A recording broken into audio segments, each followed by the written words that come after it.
Hello everyone, Bricktician here, and today I'm looking at the LEGO Mini Series 25 figures, the complete series all the way through. I have reviewed these minifigures individually as I have obtained them.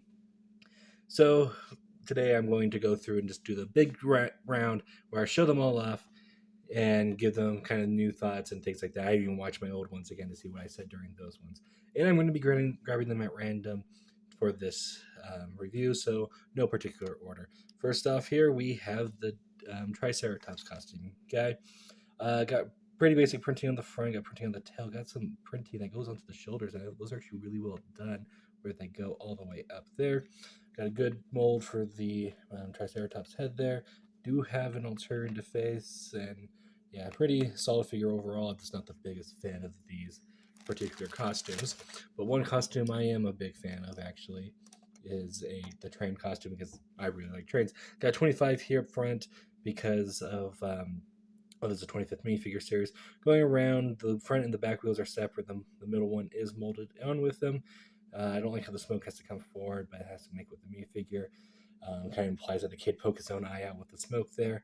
Pretty simple engineering costume outfit with mid legs, and nice to get this hat again in a new color. I really do like this hat mold, and I just kind of wish it would be in more sets, but it's more of an old-fashioned hat, so I understand why Lego can't just squeeze it in anywhere. And the next character, I also like his hat, the Noir detective. Now, this character, as you can see, is in mostly shades of gray. Going around here, pretty solid figure, especially like the manufactured glass and the large cape of the waistcoat. And I really like his red herring here. A really solid minifigure, and I do like the hat, even though it's tilted forward and makes it a little bit more difficult to use elsewhere. Next up, we have the Emmergirl. It comes with a mouse and a keyboard. Well, she also comes with a trophy, but I have no idea where that went right now. That's one problem. You keep putting too many accessories in, you lose it. If you want to see it, go watch the minifigure herself. Got some pretty solid lime-colored headphones there as well. Molded arms, which are really good. You have it in black because there's plenty of black shirts. It's got side printing. Got a very cherry face and a more focused one, and her team's apparently called Vita Rush. So yeah, pretty solid figure over that. However, I don't really care for the pink hair color. It's kind of hard to use. Another person, I guess, who's considered a competitor, we have the Sprinter. Do like the legs pieces there. I do like the one he stands on 2024 when this minifigure came out, and a medal. Like the big afro piece for him is pretty solid too. Pretty good figure overall. It's just I'm just not the biggest fan of having my minifigure's legs cut off.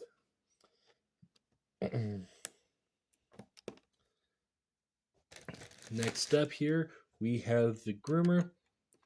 And as I recently said, she has a hearing aid molded into the hair. I'm not the biggest fan. I kind of prefer that they were printed. I just find that you get the hair pieces more useful because this is very limiting.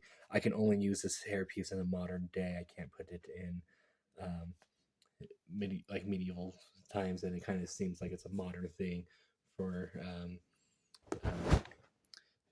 modern thing for more modern day, not really sci-fi. My cat has decided to do it because this groomer does come with a dog. I don't know what type this is. I kind of forget. Good. I just love getting more and more dog mold pieces, and she does have an alternative face. I know. Next up here, we have another athlete character. I do think it's solid overall. I do like the tattoo printing, but I think it's odd that Lego would be encouraging kids to have tattoos. Going around, pretty simple printing overall. Let's take off her hair so you can see her alternative face being printed there. And I do like the 10 on the weight here, so pretty solid figure. And I probably got to point out the Vita Rush brand juice here. So yeah, they're growing brand, I guess, in the Lego world of Lego. Now we get to more of the figures that I like out here, the more fantasy ones. First up here, we have the Harpy. Purple wings. The cat likes how the wings feel on her face. Scratch it. Got some golden claws here and have really satyr legs and dark blue cloth. Pretty solid figure overall, and this is one I don't mind getting multiple of to form an army for D&D. Next up, we have kind of a more um, I guess simple character as a goat shepherd. Looking around him, pretty solid printing overall. I just like the shirt is a little too bright of a green. Taking off his face, he does have an alternative one. And taking off his head, taking off the bag, you can see the back printing. You see the white doesn't really pop on there like I think it should.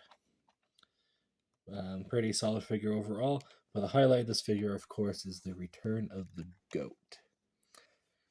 There, the goat has no spotting, it's just horns, so not as good as previous, but it's nice to get the goat piece again if you really want the goat. Next up, we have the fierce Barbarian. This is one of my favorite figures of the series. I love the sword, I love the arm printing, love the headband with the red hair, reminds me of Red Sonja. There's the alternative face and back printing and leg printing that wraps onto the side. A solid figure, one of my favorites in this one, especially for Dungeons and Dragons. Next one is another one that I think is not popular out of this one, and it is the mushroom sprite girl. Love the butterfly, love the outfit she has, and love this headpiece and her very happy face. I really like this figure, and glad I was able to get multiple of her. And last but not least, we have the Vampire Knight. I'm surprised actually this figure is kind of the worst performing out of the individual videos of the series, but yeah, I think he's actually one of the coolest. He has a printed cape, and you can see it's different colors on both sides. Solid helmet, great printing, got arm printing up the top there. Shield, and he actually has alternative faces. This is a really stiff paper cape there as well. So yeah, overall I think it's pretty solid. Let me know your thoughts of these minifigures down in the comment section below. I'd like to thank you all for watching, and thank you, Mana, for joining me. Remember to like, comment, subscribe, and I'll see you all next time. Goodbye.